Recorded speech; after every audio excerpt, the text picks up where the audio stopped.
Hello, Michael Mandeville here, and I'm continuing my How I Write series, working on my novel Maroc and sharing it with you with ideas, techniques, and some general brainstorming on how I'm writing my novel.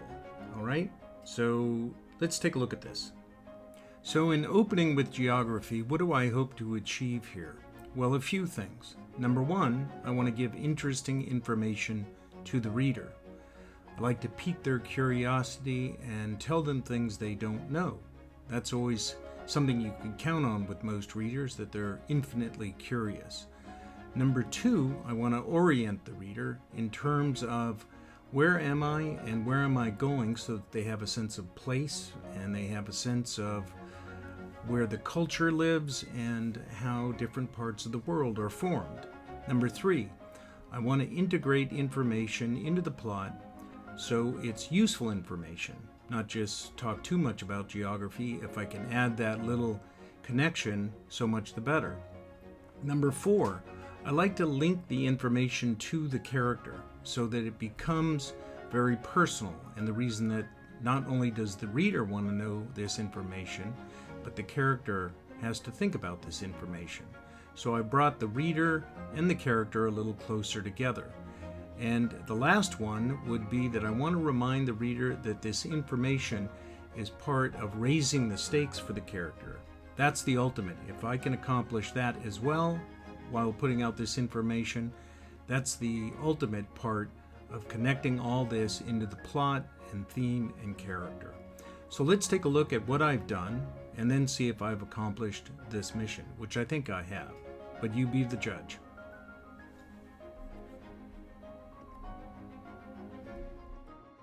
And I'm coming to what is Chapter 6, Episode 6, because it's got a TV sensibility to it that I hope to promote into the television industry.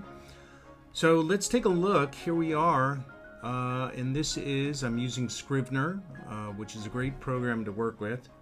I'm on Episode 6 and Act 1, and this is kind of my treatment where I put together notes, bits of conversation, anything that comes to mind. It's a creative verve to it all. The other part is obviously plot points, themes, or a certain tonality that I like to achieve here. And so I have it kind of divided into locations because it has this montage feel, as television does, to keep that driving feel to it, kind of like 24 is what I'm aiming for. So what I do is I start here with Marrakesh City. They are driving from Casablanca to Marrakesh, and it's our my agent, whose name is John Blaine, and the French operative, and they're outside the city of Marrakesh, and they're going to go into the Medina, which is the old part, the old city of Marrakesh. So what I did is, just as a matter of protocol, I took what was my original treatment and I made a copy of it, Act 1 1.0. You can see that over here, right here. And then I start to craft it a little bit more. And what I did is, in the original treatment, I was reading through it. And the nice part is when you write the treatment and you give yourself a little time, you go back and look at it. And usually I sit and think, after I read it, I go, well, who wrote this crap? I have so much to fix. To me, it's not in the writing, it's in the rewriting. That's how I gain perspective, how I remove myself from the original moment of writing to become an audience, to think what will entertain me and intrigue me and draw me further along. And I think that's all you can do as a writer. So what I did is the following. Let's take a look at that. Well, good. Hopefully that gave you a sense of the direction I'd like to go. And when I started looking right here at this section, I had to do a little research. And that came from actually just going onto Wikipedia and checking something out. So I looked up Marrakesh, and I also brought up the Atlas Mountains. This is an important part So when I started looking at this, I checked out Marrakesh. I read about it as an imperial city. It's an amazing place. It's one of 4 imperial cities. It's got the busiest square in Africa. So there's a lot of things you can glean from just doing a little bit of reading about it. And that informed the change that I made, particularly when I went to, where is it here? The Atlas Mountains, of course. So I went over here, and you'd be surprised when you think about Morocco, of course, as primarily desert. A lot of it is. But the Atlas Mountains, this one, let's see, Mount Toukbal, I think is what it is the highest peak in the Atlas Mountains.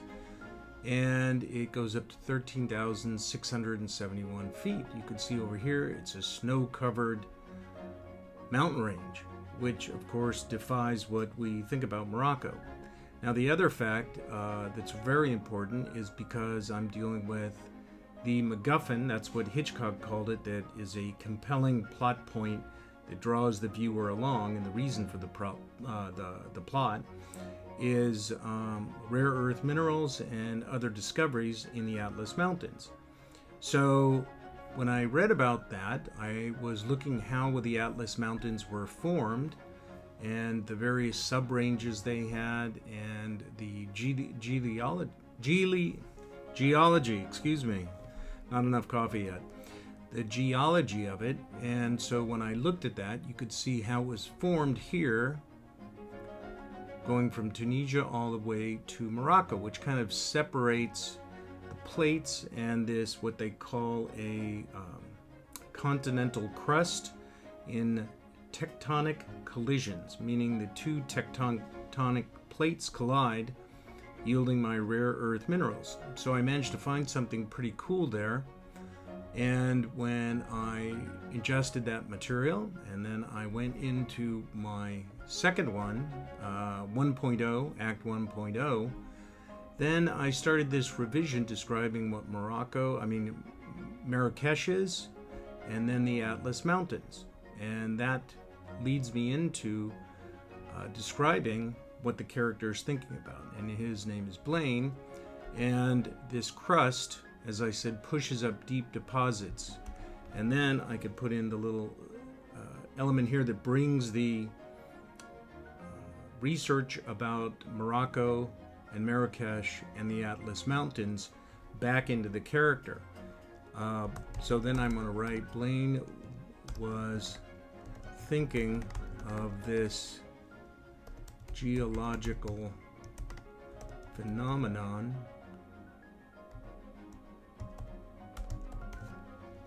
because his son's life might depend on it. So now I brought it back full circle, back to the character, and also reapplied the stakes that this little piece of knowledge might help him to get his son back.